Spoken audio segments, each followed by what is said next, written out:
नमस्कार, मनी मंत्र में आप सभी का बहुत बहुत स्वागत है। मैं हूं राहुल गुप्ता। मनी मंत्र में अगले आधे घंटे में आज हम बात करने वाले हैं युवाओं के बारे में। आज हम बात करने वाले हैं युवाओं के सपनों के बारे में, उनके लक्ष्य के बारे में। युवा किस तरह से अपने सपने, अपने लक्ष्य को हासिल कर सकते हैं, स्किल्स को डेवलप करते हुए, अपने कौशल का विकास करते हुए। अगर अपना नया कोई कारोबार आप शुरू करना चाहते हैं तो उसमें भी कहीं ना किसी तरह का स्किल आपके पास होना चाहिए। और इस सरकार की भी कोशिश है कि देश के युवा कौशल युक्त बने, स्किल्ड बने, ताकि उनको अपने सपने पूरा करने में किसी तरह की कोई अड़चन का सामना ना करना पड़े।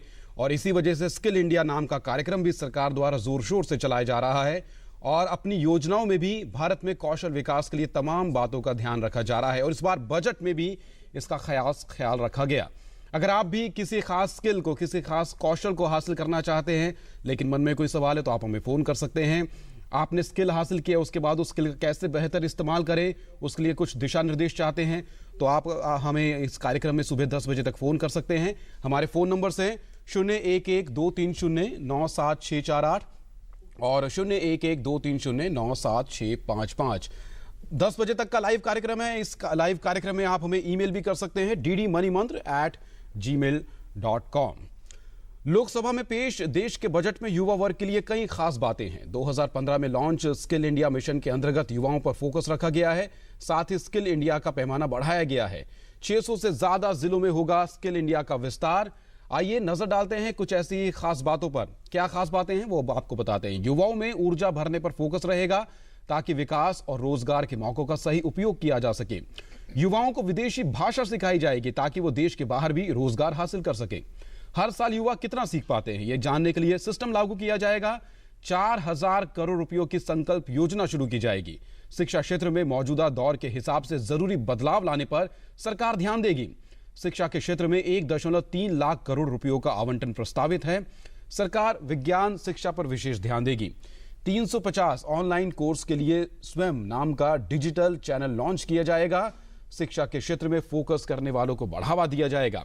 शिक्षा के क्षेत्र में पिछड़े क्षेत्रों पर सरकार ध्यान रखेगी।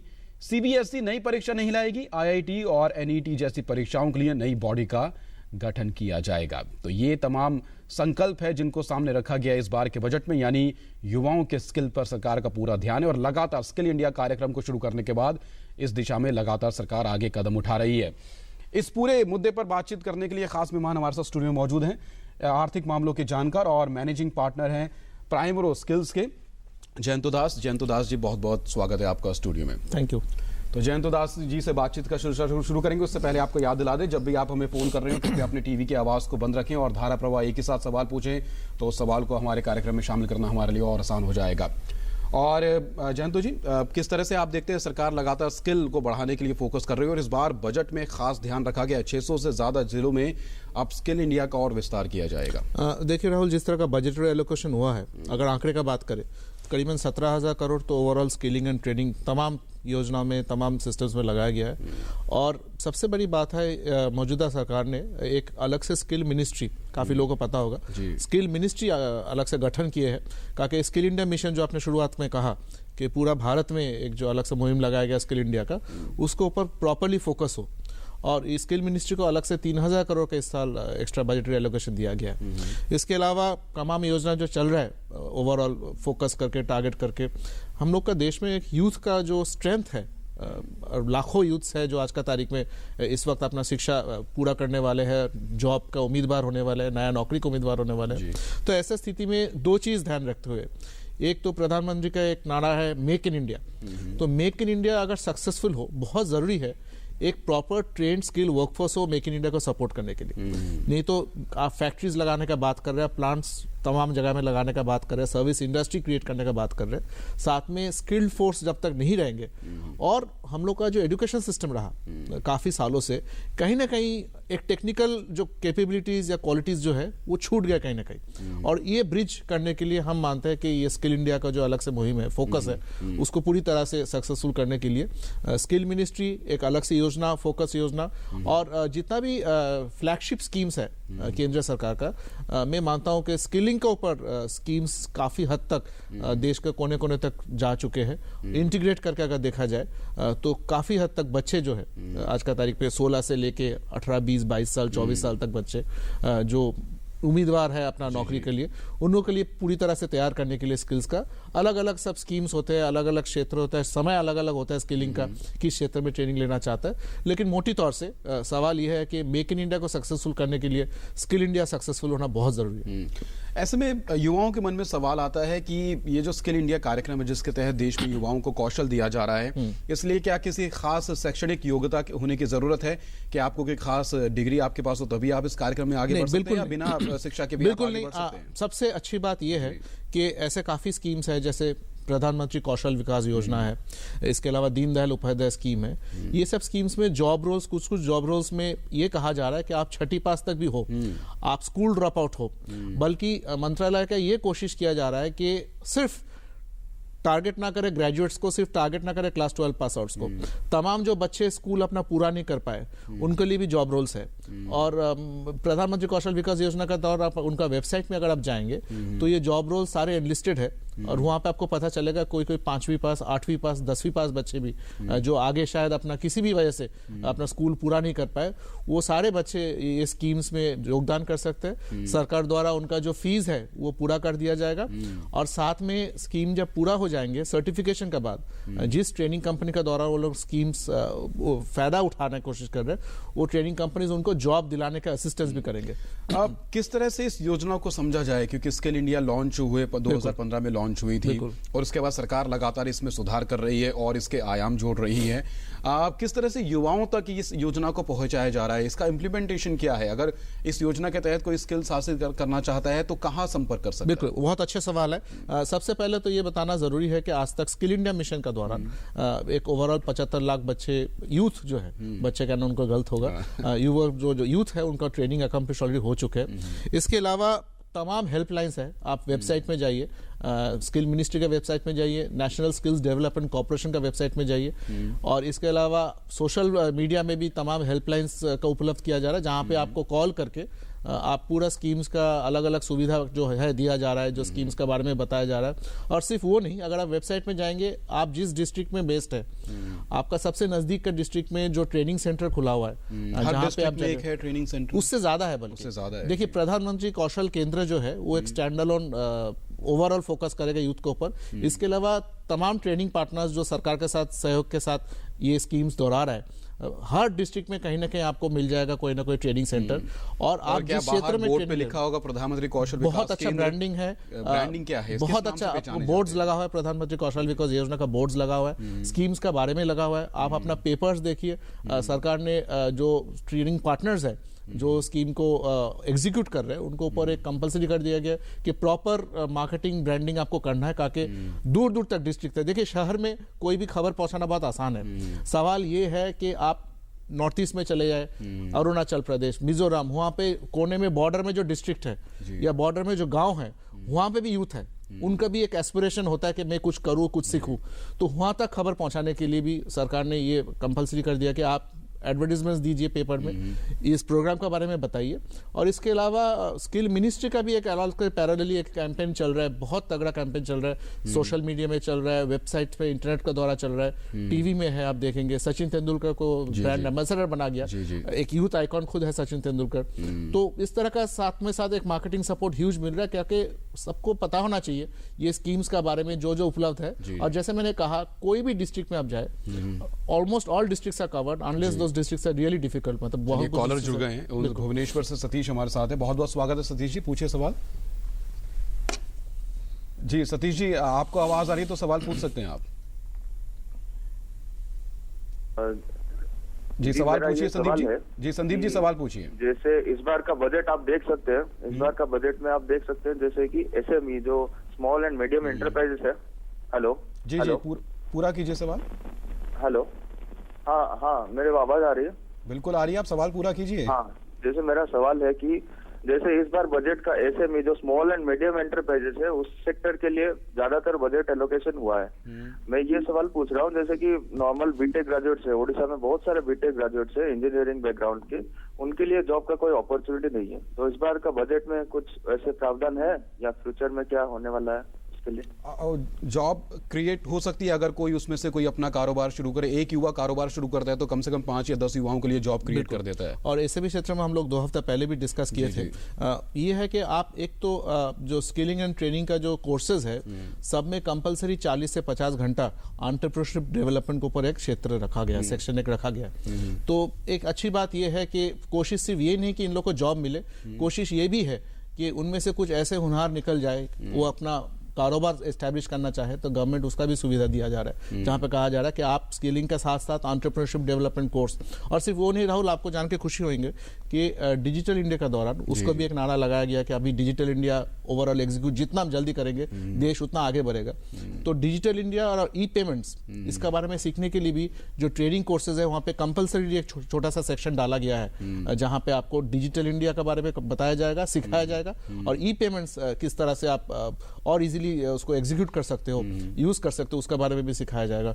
तो तमाम, जैसे मैंने कहा, आप जब ट्रेनिंग लेने जा रहे हो, जॉब रोल के ऊपर फोकस तो है ही, इसके अलावा अगर आप कोशिश करना चाहते हो कि मैं अपना कुछ शुरू करूं, सोच कुछ अलग से आपका है, तो उसमें आपको 40 से 50 घंटा एक अलग से फोकस सेक्शन है जहां पे आप एंटरप्रेन्योरशिप डेवलपमेंट होगा। और ये पहली बार हो रहा है स्कीम में। अगर इस कार्यक्रम के जरिए कौशल तो दिया जा रहा है और जॉब क्रिएशन भी इनडायरेक्ट तरीके से किया जा रहा है, क्योंकि कौशल के जरिए अगर कोई एंटरप्रेन्योर बनता है तो उसके जरिए जाहिर तौर पर और एक और छोटा सा जवाब शायद और उनका शायद फायदा होगा, अगर मैं बताना चाहूंगा एक छोटा सा इन्फॉर्मेशन, वो ये है कि अगर आप चाहे मुद्रा लोन, तमाम बैंक्स में मुद्रा लोन आप जाके उसका फायदा उठा सकते हैं। और इस जॉब सर्टिफिकेट का दौरान थोड़ा बहुत आपका स्किलिंग एंड ट्रेनिंग का एक सर्टिफिकेशन जब आ जाएंगे तो वो मुद्रा लोन हासिल करने में और प्लानिंग करने में शायद थोड़ा आपको और ज्यादा मदद मिलेगी। यहाँ पर एक पॉइंट ये भी जोड़ा जा सकता है कि स्किल हासिल करने के बाद कैसे अपना कारोबार शुरू करें, उसके लिए स्टार्टअप स्टैंड अप इंडिया योजना चली रही है, उसमें आप मुद्रा योजना है, ये तमाम योजना है जो एनवायरमेंट पूरा क्रिएट कर रही है अपना एंटरप्रेन्योरशिप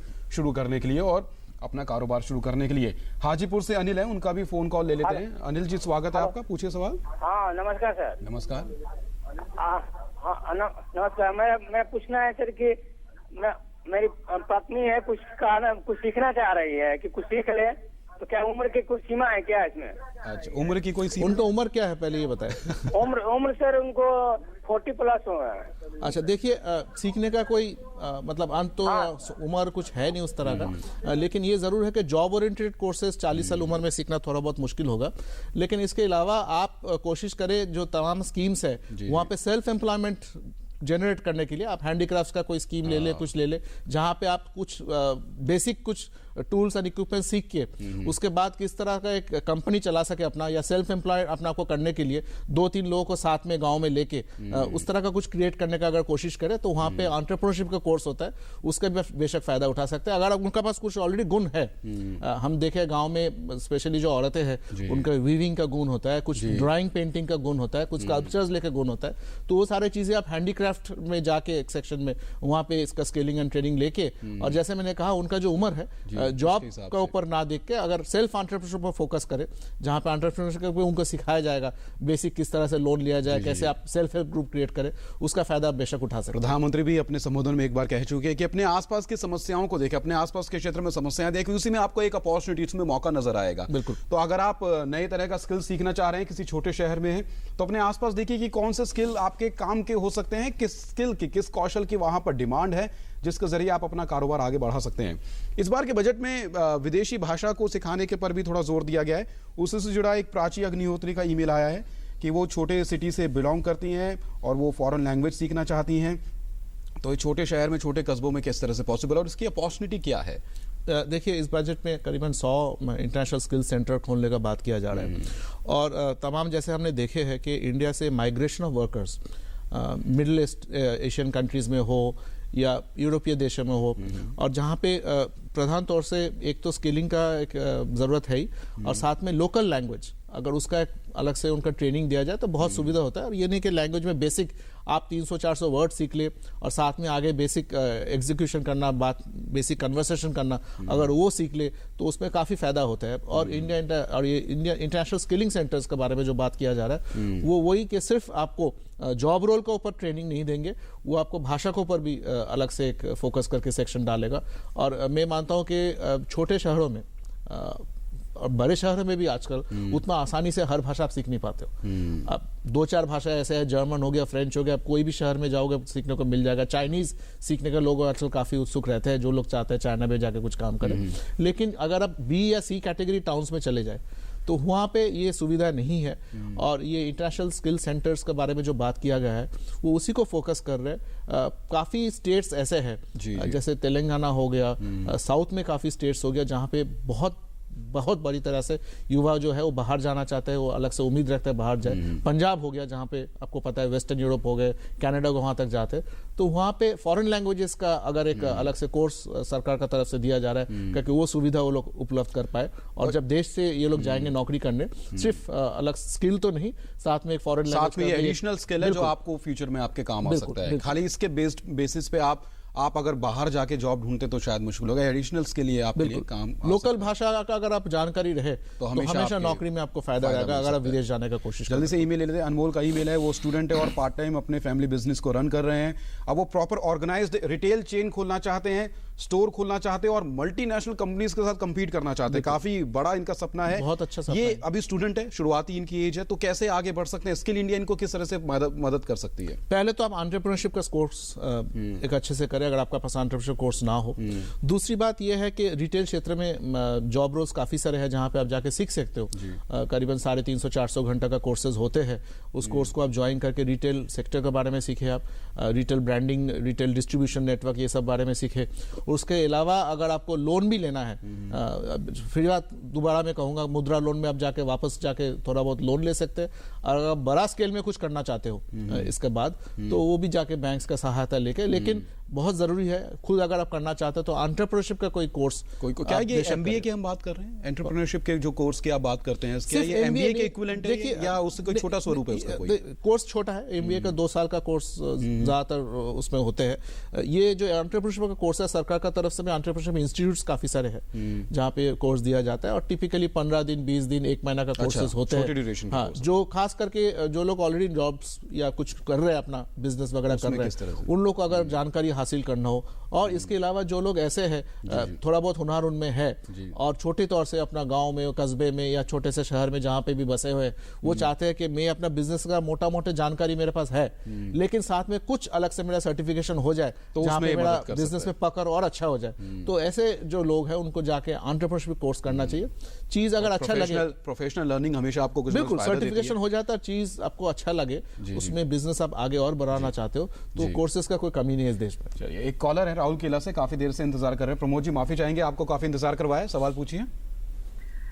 सर मेरा सवाल ये है जी कि बाय प्रोफेसर मैं एक खुद इलेक्ट्रिकल इंजीनियर हूँ और मेरा सवाल ये है कि अगर मैं कोई solar manufacturing plant, solar manufacturing panel plant और या फिर एलईडी मैन्युफैक्चरिंग प्लांट अगर बढ़ाना चाहता हूँ तो उसके लिए क्या सुविधा है और इसमें कितना लागत आएगा, टोटल कुल मिला के खर्चा कितना आएगा? If I want to start this business by as an entrepreneur. Skills तो है इनके पास, स्किल्स इनका पास ऑलरेडी है। इनका सवाल ये है कि बिजनेस एस्टैब्लिश करने के लिए बेशक तो स्टार्टअप स्टैंड-अप का आप सुविधा उठा सकते हैं यहाँ पे, लेकिन कुछ नया उसमें आइडिया होना चाहिए, तभी आप स्टार्टअप की कैटेगरी में और उनका जो क्षेत्र है काफी इंटरेस्टिंग है, रिन्यूएबल एनर्जी का क्षेत्र के बारे में वो बात कर रहे हैं। तो मैं ये उनको अलग से सजेस्ट करना चाहूंगा कि आप मंत्रालय में जाके उनका वेबसाइट देखिए, वहाँ पे कुछ स्कीम्स जहाँ पे कहा जा रहा है कि जो लोग इस तरह का छोटे छोटे प्लांट्स लगाना चाहते हैं अपना आसपास, वो स्कीम्स का कुछ जरूर वहाँ पे इंटरेस्ट सब्सिडी होंगे, कुछ अलग से हैंड होल्डिंग होगा जहां पे वो शुरुआत में 2-3 साल सरकार का हेल्प का दौरान वो स्कीम्स लगा सकते हैं। एग्जैक्टली स्किलिंग ट्रेनिंग के ऊपर सवाल नहीं है, उनका एक स्टार्टअप एस्टैब्लिश करने का सवाल है और ये फायदा, और साथ में लोकल बैंक जो है वहां पे जाके रिन्यूएबल एनर्जी क्षेत्र में खास करके इंफ्रास्ट्रक्चर क्षेत्र हो गए, वहां पे आप बेशक हेल्प ले सकते हैं। स्कीम्स काफी मेंटोरशिप भी मिलती है, आपको एडवाइस भी मिलती है प्रोफेशनल्स के थ्रू। वेबसाइट पे जाएंगे तो वो आपको थोड़ा सा एडवाइस भी कर सकती है कि आप कैसे एक कदम आगे बढ़ा सकते हैं। और अगर पहला कदम आपको ही बढ़ाना है, सरकार मदद जरूर करेगी। अगर आपका पास एंटरप्रेन्योरशिप का हुनर ना हो तो उसका सर्टिफिकेशन आप बेशक स्किल इंडिया के दौरान आके कर सकते हैं। चलिए, इशिका है बल्लभगढ़ से, आखिरी कॉलर है आज के हमारे कार्यक्रम के। इशिका जी नमस्कार, पूछिए सवाल। जी पूछिए सवाल इशिका जी, नमस्कार। नमस्कार जी। जी मेरे ना कमर पे बहुत ज्यादा एलर्जी हो रही है। माफ कीजिएगा, ये स्वास्थ्य से जुड़ा तो कार्यक्रम नहीं है, ये स्किल्स से जुड़ा कार्यक्रम है। स्वास्थ्य से जुड़ा कार्यक्रम 9:30 बजे खत्म हो चुका है। बहुत बहुत शुक्रिया आपको फोन करने के लिए। टोटल हेल्थ आता है 8:30 से 9:30। बहुत बहुत शुक्रिया। चलिए एक क्वेरी ले लेते हैं, ईमेल पर आई है। क्या is it compulsory to enrol in Aadhaar to get benefit of the scheme? बेशक, अगर आप नॉर्थ ईस्ट में ना होके अगर आप बाकी राज्य में अगर हो, नॉर्थ ईस्ट में वोटर आईडी या ड्राइविंग लाइसेंस या कुछ पैन कार्ड चल जाएगा, लेकिन अगर आप ओवरऑल बाकी राज्य में हो जो नॉर्थ ईस्ट में नहीं है, तो आधार कार्ड होना, और सिर्फ इस स्कीम के दौरान नहीं, आज का तारीख में मैं मानता हूँ हर सिटीजन को आधार कार्ड बेशक ले लेना चाहिए, क्योंकि अगर आपको गवर्नमेंट बेनिफिट्स चाहिए, और बैंक को भी आप पता है आज का तारीख में बैंक अकाउंट खोलेंगे तो आधार कार्ड के दौरान KYC होते हैं, तो आधार कार्ड लेना बहुत जरूरी है। तो ये बहुत आसान है, इसमें वक्त लगता ही नहीं, बिल्कुल भी फ्री है, वो अंदर आपका पूरा बन जाता है, सारे काम आपका हो जाता है हफ्ते 10 दिन 15 दिन के अंदर, जहाँ पे भी आप हो वहाँ पे आपका कार्ड आ जाता है। तो ये एक ऐसे सिस्टम है, मैं मानता हूँ कि कंपलसरी आप अपना सिस्टम में उसको लेके चलिए कि मेरे को आधार कार्ड, चाहे मैं स्किलिंग डेवलपमेंट कुछ भी करना चाहता हूँ, मेरे पास एक आधार कार्ड बेशक होना चाहिए। This should be my, just like हम लोग जैसे बोलते हैं वोटर कार्ड बहुत जरूरी होता है 18 साल के बाद, आधार कार्ड आपको उसका पहले मिल जाएगा, लेकिन बहुत जरूरी है आप आधार कार्ड लेके रखें। हर तरह का, सिर्फ स्किल में नहीं, हर तरह का गवर्नमेंट बेनिफिट्स का फायदा आधार कार्ड साथ लिंक्ड होकर आएगा, तो वो बहुत जरूरी। आधार कैंप में तो भीड़ भी बिल्कुल नहीं है, आप जाएंगे तुरंत आपका नंबर आ जाएगा, बहुत, क्योंकि सबका बन चुका है। अगर आप रह गए तो आप ऑड वन आउट है। नहीं, बिल्कुल रहने का सवाल ही नहीं, जैसे मैंने कहा ये आपका सिस्टम में होना चाहिए कि आधार कार्ड हर इंसान के पास आज का तारीख में होना चाहिए, चाहे वो स्कीम में आना चाहता है, नहीं आना चाहता है, जो भी हो, अगर डायरेक्ट बेनिफिट्स का फायदा आप उठाना चाहते हैं किसी भी तरह से, आधार कार्ड आपका पहचान पत्र। और आजकल तो जो निजी कंपनियां वो भी आधार कार्ड पहले देखती है, उसके बाद उसको अपनी कंपनियों का जो स्कीम है उसका फायदा देती हैं। अमीना है दिल्ली से आखिरी कॉलर। अमीना जी नमस्कार, पूछिए सवाल। हाँ जी पूछिए। मैं ये पूछना चाहती हूँ कि मैं 6ठी क्लास पास हूँ, मैं और चाहती हूँ सिलाई का कोई कोर्स करना। बहुत अच्छा सवाल जी, कैसे आगे बढ़ सकते? बिल्कुल, सिलाई अगर आप कोर्स करना चाहते हैं, आपका एजुकेशन क्वालिफिकेशन जो भी हो, आप PMKVY का, प्रधानमंत्री कौशल विकास योजना का वेबसाइट में जाइए, आपका सबसे नज़दीक जो सेंटर है आप वहाँ पे मिल जाएंगे। सिलाई स्कूल तमाम भारत में फैला हुआ है, जहाँ पे PMKVY के दौरान सिलाई का आपको सिखाया जाएगा। सिलाई में जो कोर्स आप करना चाहते हैं वो आप कर लीजिए, और अगर आपका वेबसाइट का उपलब्ध नहीं है तो आप उनका हेल्पलाइन नंबर में जाइए, वो भी आप कहीं से भी वेबसाइट से अगर मिल भी जाए, कोई इस शहर से मिल जाए आपको, इस हेल्पलाइन नंबर में फ़ोन करें तो पूरा आपको समझा देंगे कोर्स आपका कहाँ पे है, और सबसे नज़दीकी आपका जो सेंटर है वो कहाँ पे जाके आप सर्टिफिकेशन कर सकते हैं। ट्रेनिंग पूरा सरकार की तरफ से फ्री है। ट्रेनिंग कंप्लीशन के बाद आपको अलग से सरकार 500 रुपए रिवॉर्ड भी देंगे, एक सर्टिफिकेट भी देंगे, और PMKVY के दौरान राहुल खास करके बहुत अच्छा किट दिया जा रहा है, जहाँ पे टी-शर्ट है, बैग्स है, नोटबुक है, और इस मतलब ओवरऑल ट्रेनिंग के दौरान वो किट का बहुत फायदा आप उठा सकते हैं। चलिए बहुत बहुत शुक्रिया जयंत दास जी, आप स्टूडियो आए और आपने तमाम सवालों का जवाब दिया। हमारे दर्शकों ने भी बहुत फ़ोन किए और ईमेल्स काफ़ी आ रहे हैं, लेकिन हम माफ़ी मांगना चाहते हैं कि जिन लोगों के फ़ोन कॉल्स हम शामिल नहीं कर पाए, उन लोगों से भी माफ़ी मांगना चाहते हैं जिन लोगों के हम ईमेल्स शामिल नहीं कर पाए। लाइव कार्यक्रम था, 10 बजे तक का ही कार्यक्रम है, कार्यक्रम का वक्त यहाँ पर समाप्त हो चुका है। बहुत बहुत शुक्रिया सर स्टूडियो में आने के लिए। और इसी के साथ ही आज के कार्यक्रम में इतना ही। आज हमारी कोशिश थी कि स्किल इंडिया और बजट में इस कार्यक्रम को लेकर क्या कुछ प्रावधान किए गए हैं, उसका आप किस तरह से फायदा उठा सकते हैं, आपके लिए क्या कुछ उसमें निहित है। आज के लिए इतना ही, नमस्कार।